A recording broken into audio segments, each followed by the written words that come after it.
here in town. So, Our oldest son Paul has 3 boys, and they're all 6 and down. Oh. So we've got 3 boys in one house, and 1 girl, maybe 2 girls in the other. isn't it wonderful? Yeah, just like it really. Oh, it's fabulous. Yeah. Everybody tells you there's nothing like it until it happens, you just, I like being able to drop them off too. Yeah. You know? Yep.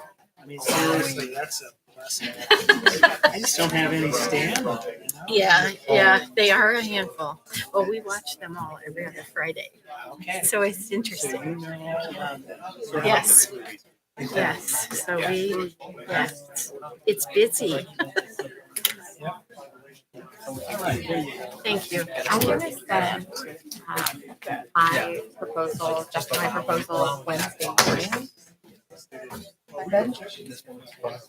I wanna run it by Heather again tomorrow and make sure I'm thinking through everything.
Wow. Then a day or two later, I saw signs that high water. At least it wasn't floating away. That'd be funny. 6th. Yep.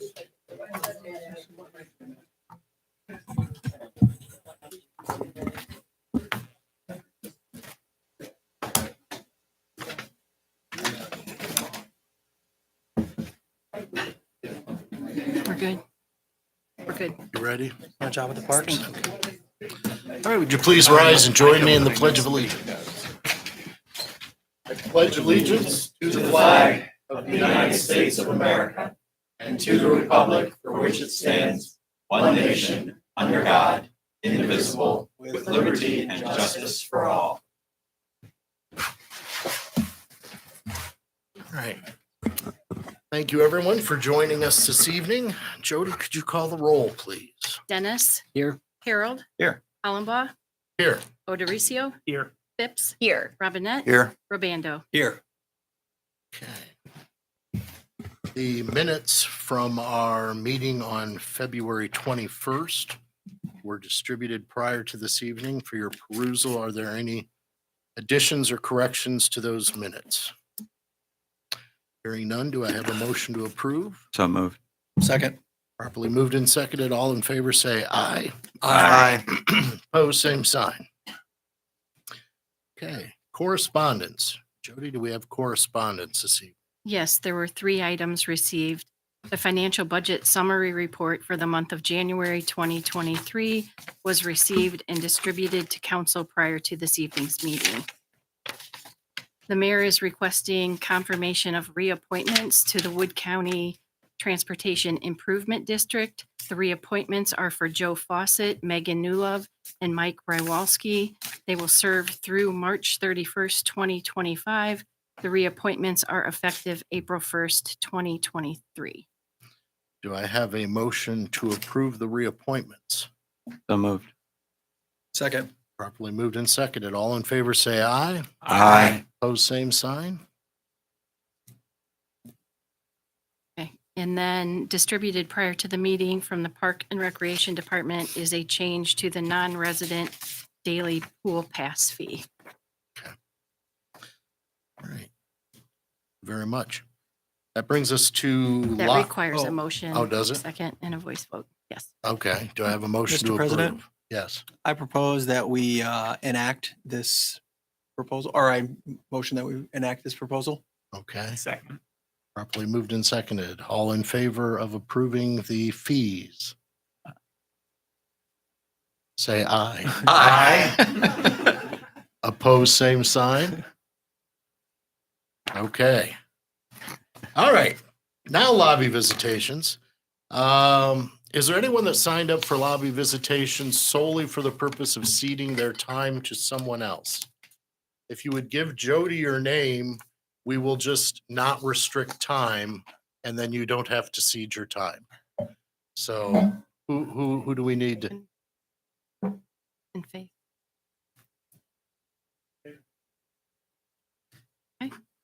Okay, is that everybody? 3,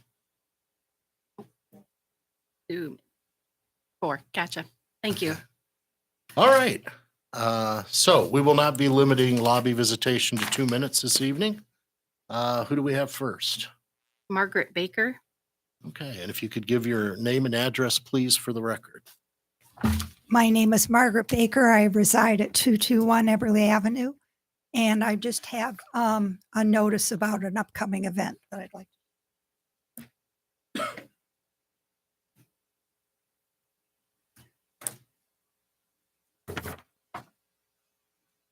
Thank you. You make me think of Sherlock Holmes because your name is Baker and you live at 221. 221B.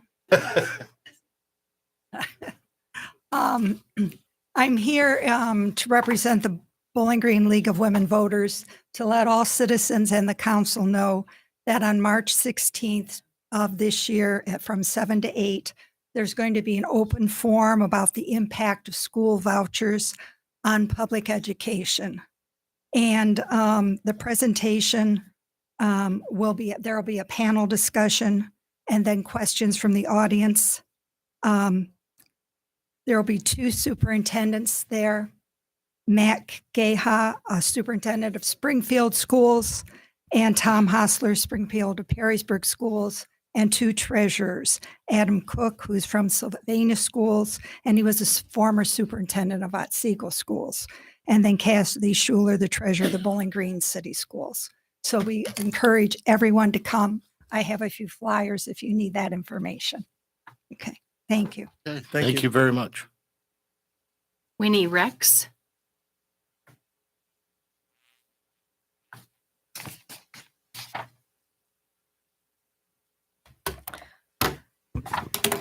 Hi, my name's Winnie Rex. I reside at 858 Country Club Drive.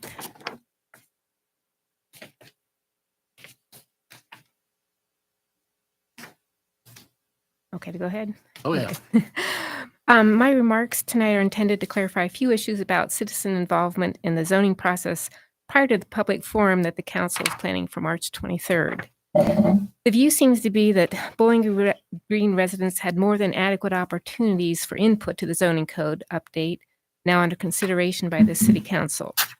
Yet a number of citizens feel that they were caught off guard by the changes proposed, specifically by the addition of the proposed pedestrian residential district. Why might that be? Well, today in a quick search that I did on the BG Independent News site using the term zoning code, the earliest link that popped up was March 2020 article. That's about exactly 3 years ago. It mentioned walkable centers in each neighborhood and an emphasis on a strong downtown. The next article was dated February 10th, 2022, nearly 2 years later, announcing a meeting for City Council and the Planning Commission to hear an update from ZoneCo. No details about the draft zoning proposal appeared in the article. A few months later, in June of 2022, an article appeared with the title, BG Zoning Code Update Touches on Some Controversial Neighborhood Topics. This is the first mention that the new zoning code included commercial neighborhood and pedestrian residential zoning, both of which it said allowed businesses to coexist side by side with homes. The news article included no indication of where these zones would be located. It's around that time that the issues surrounding the proposed PR district rose to the level of my awareness from talking with a friend who was beginning to become involved with it. At this time, the Planning Commission was holding meetings and accepting public comments. Links to web pages and to the entire zoning code document were posted online.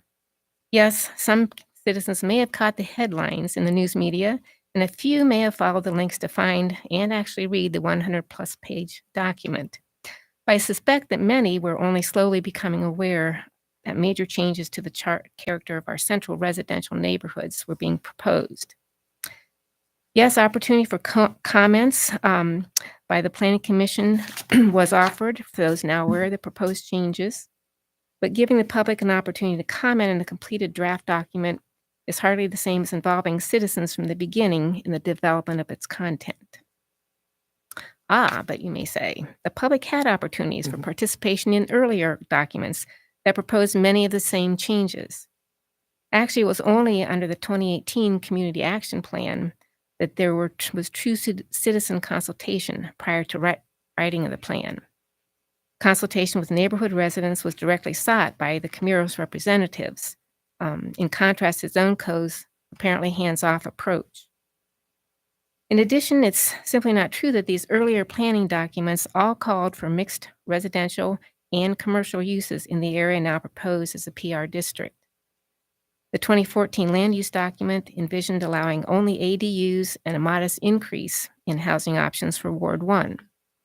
In Ward 2, it suggested mixed use for only large parcels suitable for development. Most importantly, the 2018 Community Action Plan proposed mixed uses for only 2 limited areas in portions of Wards 1 and 2. This plan specifically called for maintenance and enhancement of the essential residential character of the rest of Wards 1 and 2, and by implication, the parallel residential areas on the west side of Main Street. ZoneCo evidently took it upon themselves to extend these earlier plans far beyond what was recommended and intended by BG citizens who directly participated in the previous zoning process. ZoneCo extended the proposal to designate almost all of the older Bowling Green residential neighborhoods in all 4 wards as a proposed PR district. This proposal goes far beyond the intention of the land use and community action plans developed earlier with citizen involvement. Thank you. All right, thank you very much. Steve Ricard.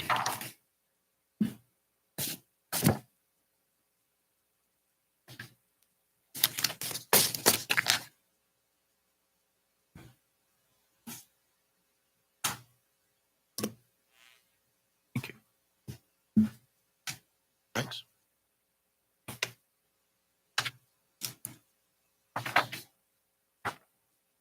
Thank you.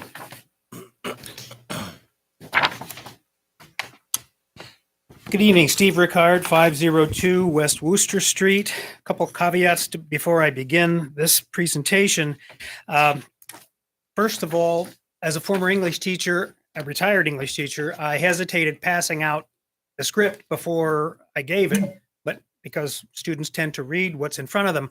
But since I'm going to be reading this myself and trying not to look up much, you're more than welcome to do that. Secondly, my wife made me promise that I would do this quickly without dramatic pauses and looking up at you. So we'll work this out together. Finally, the red print at the top, the B&B STRs is only, not to insult you, but just to kind of a quick reminder in case you glaze over and these acronyms get kind of confusing. You can just take a quick look up there and know what I'm talking about. All right. Specifically, I'm going to talk about short-term rentals here in the city of Bowling Green. Bed and breakfast inns, B&Bs, and short-term rentals, STRs. Two very different types of accommodations for transient visitors. You can picture them. A bed and breakfast inn is an owner-occupied dwelling, often of historical significance, think that big Victorian B&B, or of optimal location where transient guests are rented a bedroom and served a full breakfast by the host. Average stay, 1 to 3 nights. A short-term rental, like an Airbnb, is not owner-occupied, and transient guests are rented an entire house or a condo or an apartment. Average stay from a weekend to an entire week or even longer, usually less than 30 days. Now, many cities have separated B&Bs and STRs in their zoning codes. Tom Knox and I sent you correspondence offering ample reasons for separating them in Bowling Green's new draft zoning code. Likewise, we have asked you to strengthen the regulations for bed and breakfast inns by replacing Section 15049 of the proposed code with section, it's a misprint, should be 15020 of the city's current code. And we've received some indication that City Council will address this concern. Our concern this evening, however, is that in the proposed draft zoning code, there is a complete absence of any language relating to the regulation of short-term rentals like Airbnb and VRBO. These platforms have made it easy and profitable to convert homes, condos, and apartments into hospitality businesses. STRs are experiencing a rapid meteoric rise in success, certainly in vacation areas, but interestingly also in college towns across the country. Why college towns? Not hard. The key word appearing on numerous websites is investment. If you Google college town short-term rentals, besides listings, you will see websites touting the benefits of investing in college town STRs. Some examples. STRs will typically produce 2 to 3 times more rental income than a traditional yearly rental. STRs are the highest yielding asset class in real estate. The websites dedicated specifically to investing in college town STRs offer assistance in ownership, in management, and in joining real estate investment groups. Because of the investment potential, some long-term rentals are now being converted into short-term rentals. Well, beyond being good investments, there are other positive benefits to having STRs in a college town like Bowling Green. They bring tourists. They provide for hotel overflow. Especially though, STRs can serve specific campus events like college game days, move-in weekends, parents' weekends, homecoming, alumni weekends, etc. Sounds pretty good. Yes? Well, maybe. So why are college towns around the country scrambling to regulate their short-term rentals? That's easy, because those towns want some control over the many negatives that STRs can bring to a college town. For example, the STR market is positioned to buy up homes, which takes residential homes off the housing market, thus creating a negative market for new prospective home buyers. STRs do not contribute to, quote, expanding the housing options as is called for in BG's Community Action Plan. With an STR rental, there is no collection of lodging taxes or excise taxes. STRs compete with area hotel businesses for transient guest dollars. There are more serious negatives, however, that college towns have seen. Some STRs become public nuisances, affecting public safety, noise, on-street parking, and sanitation. STRs increase transient neighbors who may not respect the neighborhood's quality of life. And if that quality declines, neighborhoods may be chipped away one house at a time. Certainly, there are positives and negatives to short-term rentals, but our fear is, unless our city council is willing, like other college towns, to regulate our STR market, the negatives will definitely tip the scale. Now, as some of you may know, there is opposition to municipal regulation of STRs. Ohio House Bill 563 was passed in committee last spring, but it has not been put on the House floor as of yet. HB 563 is positioned to preempt local control and prevent municipalities from outright banning of STRs. HB 563 also restricts local governments from limiting the number, the frequency, and the duration of STR rentals. Many cities in Ohio have passed STR regulations ahead of this bill, planning for a grandfather clause. Bowling Green should do the same. Our citizens group, named Save Our BG Neighborhoods, is asking council through its new zoning code to protect the continuity of the central residential district neighborhoods by adding new code regulations in language that will separate B&Bs from STRs, increase B&B regulations in the draft zoning code 15049 to reflect more of the current zoning code 15020. Add STRs as a new land use category and create regulations that are easy to find, easy to comply with, and easy to enforce. Require STR registration, similar to BG's rental dwelling registration program passed in May of 2021, but also require a fee, a yearly renewal, and penalties for non-compliance. Further, we ask that you designate B&Bs and STRs as conditional uses in R1, R2, and the central residential districts. Here are two examples of college towns like ours that have recently passed short-term residential rental ordinances. Akron, Ohio, home of the University of Akron, a MAC school. Tom Knox and I have already sent you a copy of their 9-page STR ordinance. Besides licensing and fees, Akron requires each STR owner to carry $1 million liability insurance, as well as the payment of all excise taxes. It's pretty severe. I've given you contact information or more website information. A second example, a sister of ours, Bowling Green, Kentucky, home of Western Kentucky University. They recently separated bed and breakfast inns and short-term rentals in their code, and they created new STR regulations, including licensing requirements.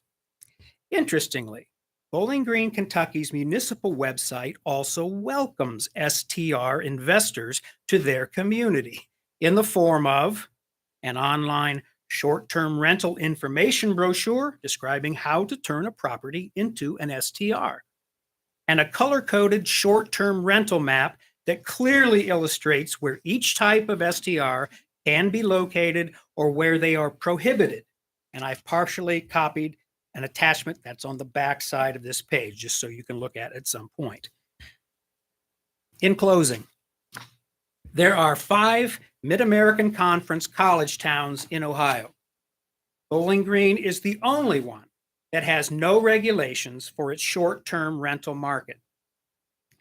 Our city currently has 21 Airbnb and 3 VRBO listings, ranging from entire houses to apartments to single rooms.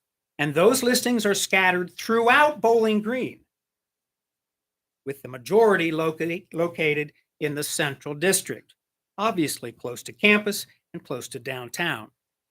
But sadly, there are 0 bed and breakfast inns in Bowling Green. Bowling Green needs to be prepared for the positive and the negative effects of these STRs with some form of control through regulation. The current draft zoning code is void of any such control. College towns across the country have regulated short-term rentals. Our top-rated college town must regulate them as well. Thank you. All right. Thank you very much.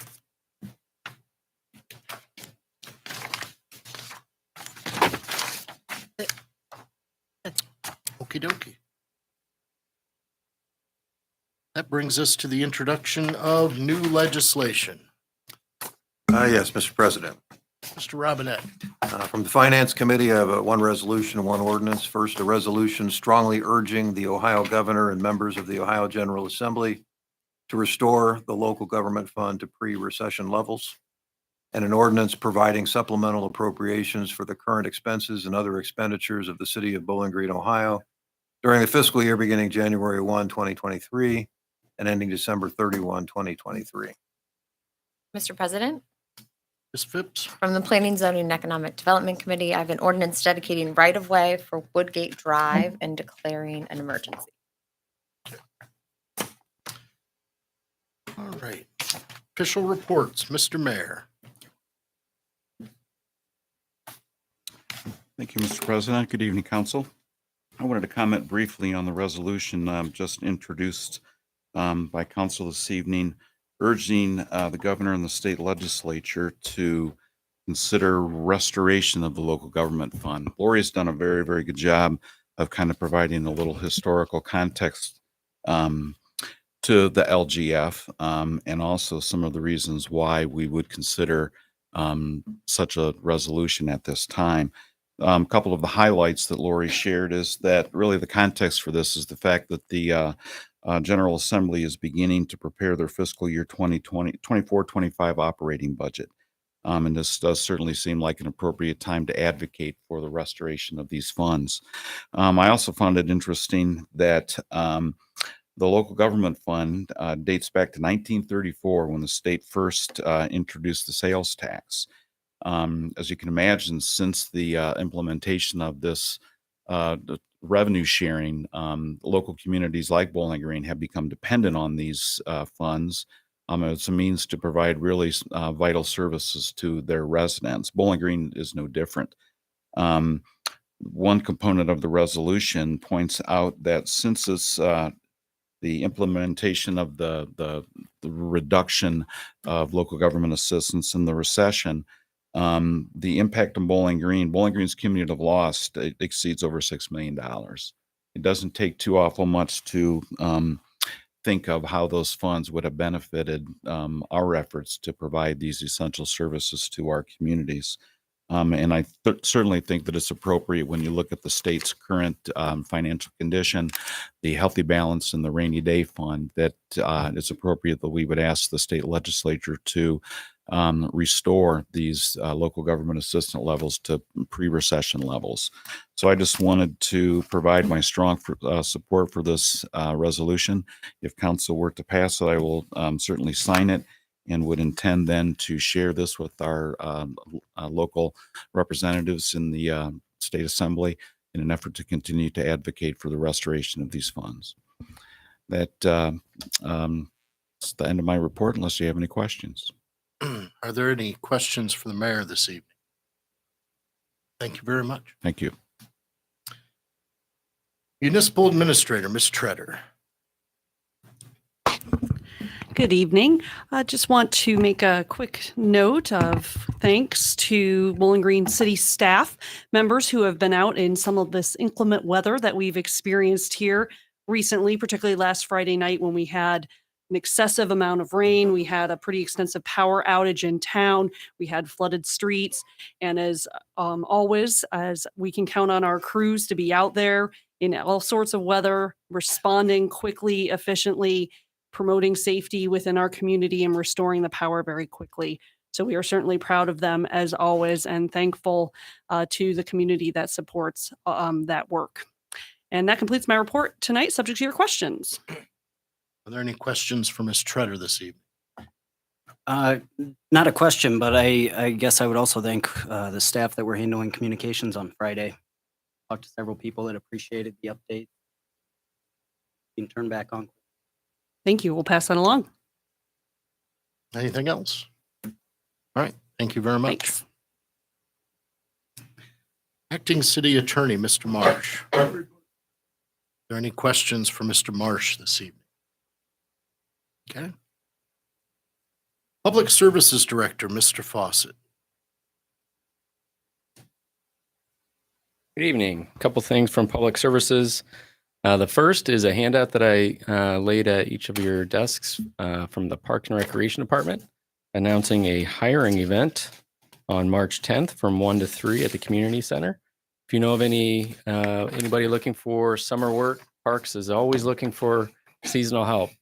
So they have kind of revised the way that they go about that. They have created those business cards with the QR code with the communication staff so people can just take a snapshot with their phone and then fill out an application online. They're also going to be at the Bowling Green High School cafeteria on March 7th and 8th to promote their summer jobs and opportunities. If you know of anybody, please send them our way.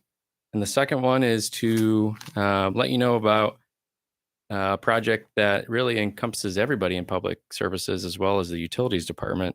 And that is the expansion of some native plantings in town or at city assets. Between Amanda Gamby and Cinda Stutzman with Parks and Rec, they've identified and worked with the utilities department to convert 18 acres of turf grass at the wastewater treatment plant to native plantings and an acre and a half at the water treatment plant for native plantings. So this is going to be the start of about a 3-year process here in the near future of converting those areas over to prairie grass, which has all the sustainability benefits as well as helping with city operations and reducing carbon emissions and such. And that concludes my report, pending any questions you might have. Are there any questions for Mr. Fawcett this evening? Thank you. Thanks. Public Infrastructure Director, Mr. O'Connell.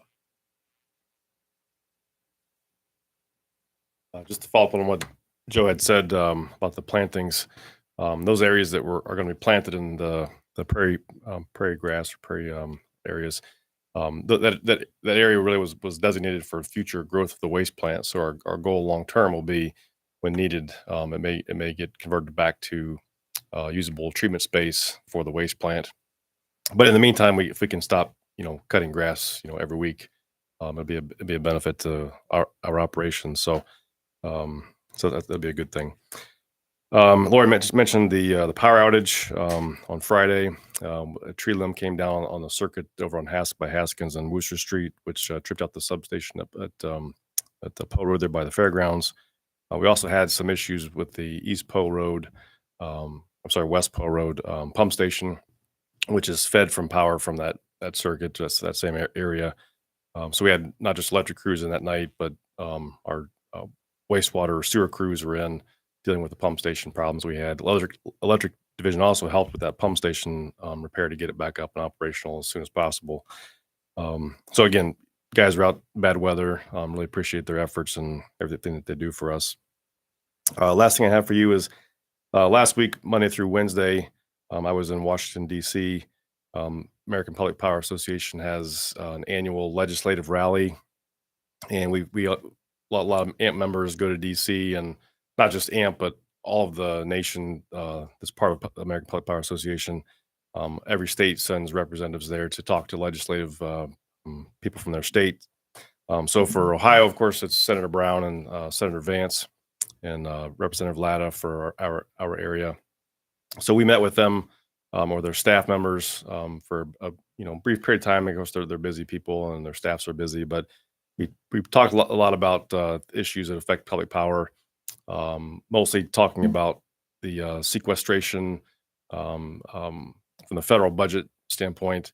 When they implemented the sequestration, it affected the the BABS payment, the Build America bonds payment that we receive for some of our generation assets. And when the federal government doesn't pay that money, then our local residents have to pay that money. So we try to get them to correct that. That's been ongoing since like 2013, 2012 timeframe.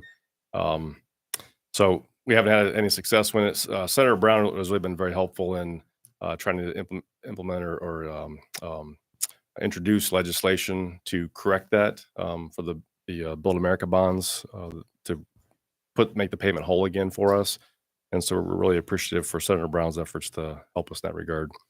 Other things we talked about with them were transmission charges and oversight that seem to be lacking on the federal level, and also pole attachments that seem to be an ongoing discussion with the communication companies around the area. So that's all I have, unless you have questions for me.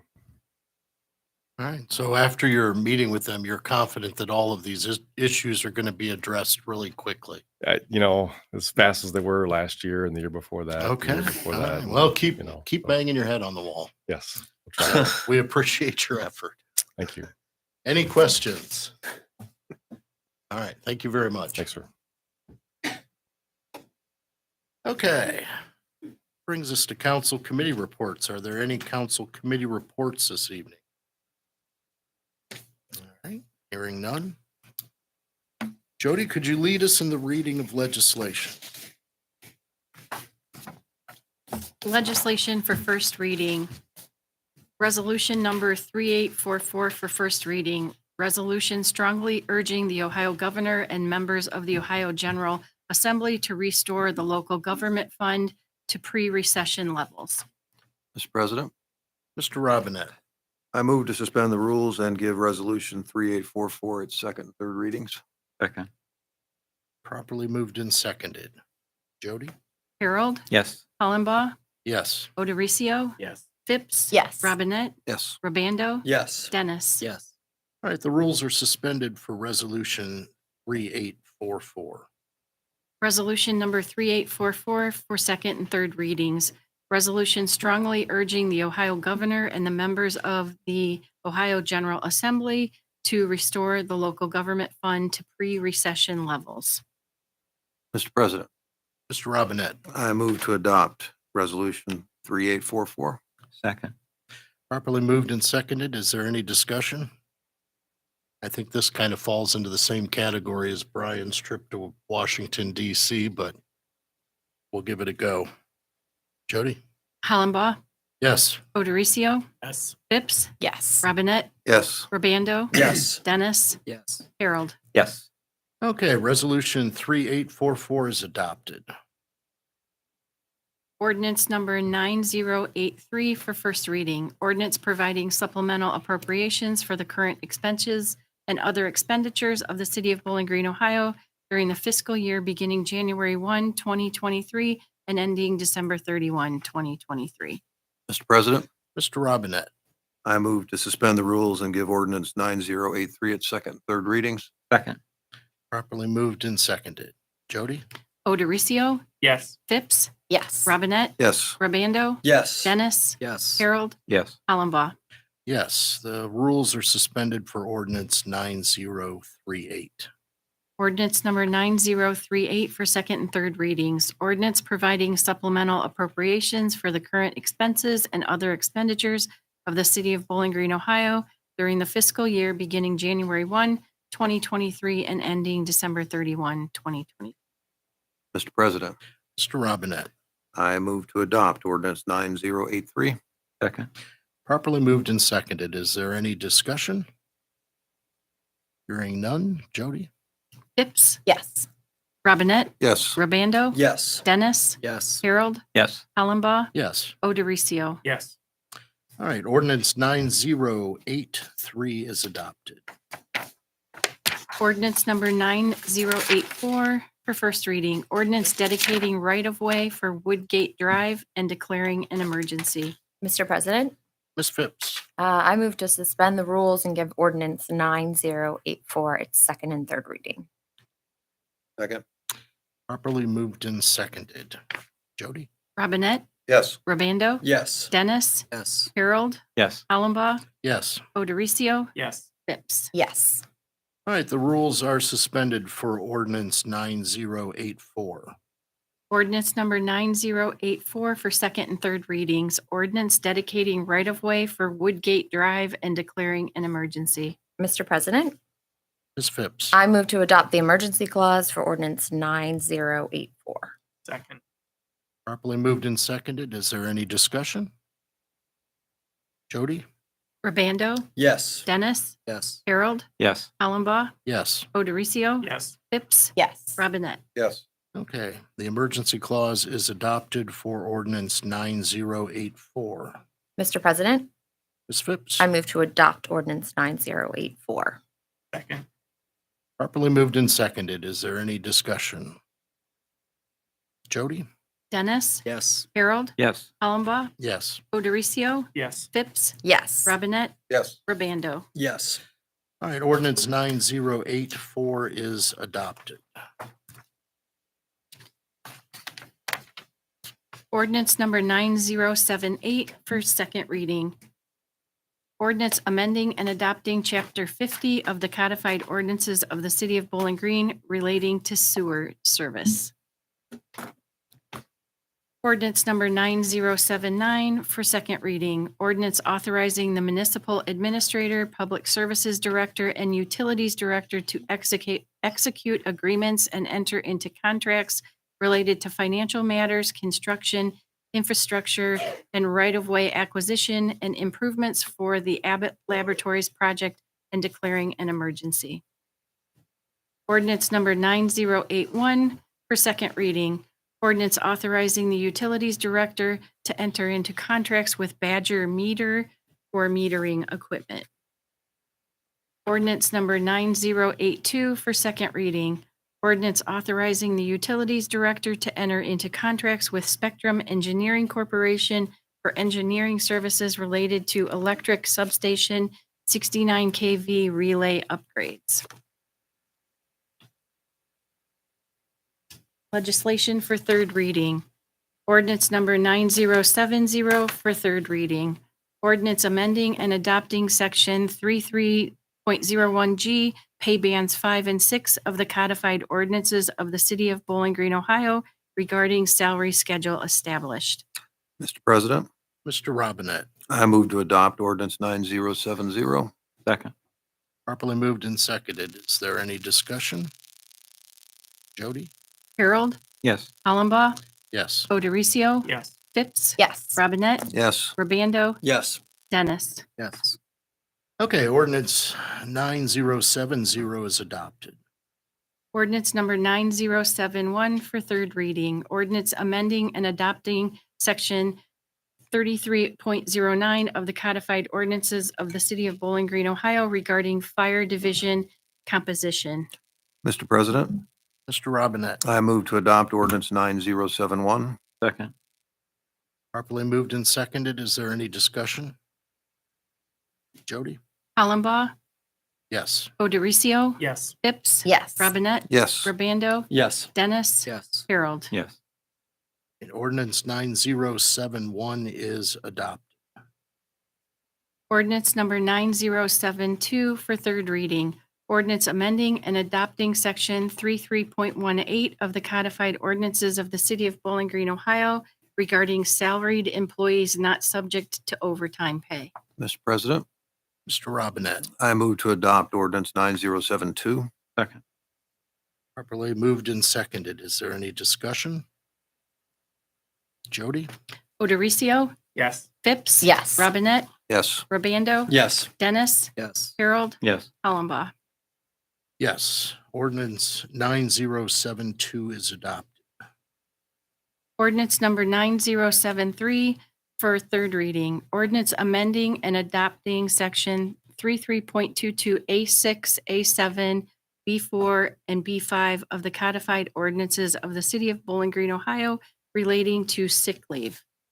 Mr. President, Mr. Robinette. I move to adopt ordinance 9073. Second. Properly moved and seconded. Is there any discussion? Jody, what's the section before B5? in the, Before. yeah, before B5. It's before. This guy. Oh, Good one. I thought we Thanks, were Bill. playing Battleship or something. Got a Bingo. little wordplay. Okay, any other discussion? Hearing none. Jody? Phipps, Yes. Robinette, Yes. Verbando, Yes. Dennis, Harold, Yes. Hollenbaugh, Yes. Odericio. Yes. All right, ordinance 9073 is adopted. Ordinance number 9074 for third reading. Ordinance amending and adopting section 33.27 C, F, and I of the codified ordinances of the city of Bowling Green, Ohio regarding vacations. Mr. President, Mr. Robinette, I move to adopt ordinance 9074. Second. properly moved and seconded. Is there any discussion? Jody? Robinette, Yes. Robando. Yes. Dennis, Yes. Harold, Yes. Hollenbaugh, Yes. Odericio, Yes. Phipps. Yes. Okay, ordinance 9074 is adopted. Ordinance number 9075 for third reading. Ordinance authorizing the utilities director to advertise for bids and enter into contracts or utilize the interlocal purchasing system TIPS for window and door replacement at the water pollution control facility.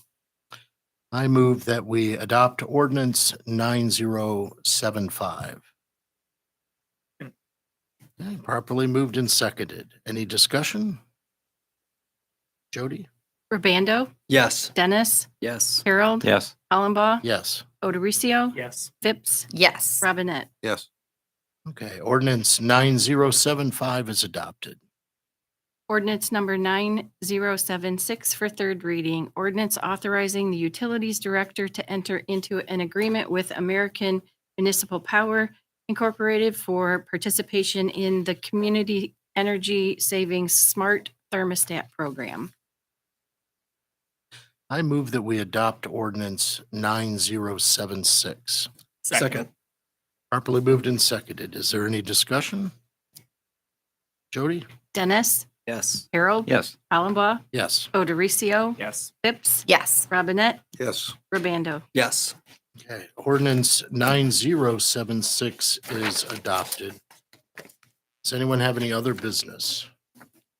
I would like to say a week from tonight, which would be the 13th at 6 o'clock, we will be meeting at the Veterans Memorial Building at the City Park. This will be a council work session.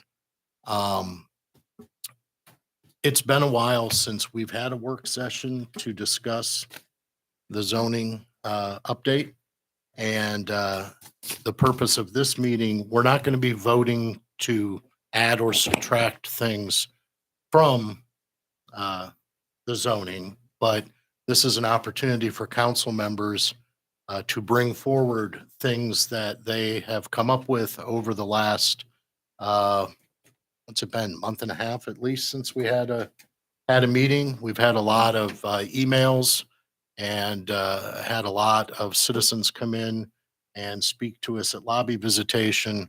And I know that some of you have met individually with different members of the community on this issue. And so the purpose of the meeting on the 13th will be for us to familiarize one another with possible ideas that we've come up with where we might want to implement some changes based on these interactions that we've had with people. There won't be lobby visitation on that night. The meeting after that, which is on the 23rd, okay, that will be the meeting where there will be public input. That'll be the public forum. So this gives us an opportunity to know what each other are thinking and a chance for the public to get a glimpse of what sort of things we're thinking about prior to that public forum to make that a more productive experience for everybody. So that is all I have unless, On that, Mr. Yeah. President, did you not ask for input by tomorrow? yes, if at all possible, I would like Jody to be able to compile this information for everybody.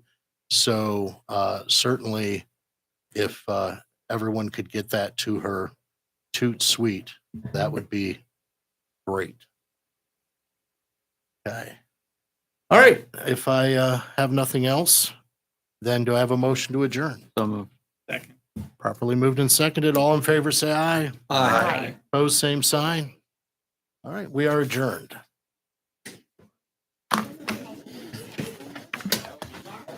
Sure, go ahead. Yeah, do you need help?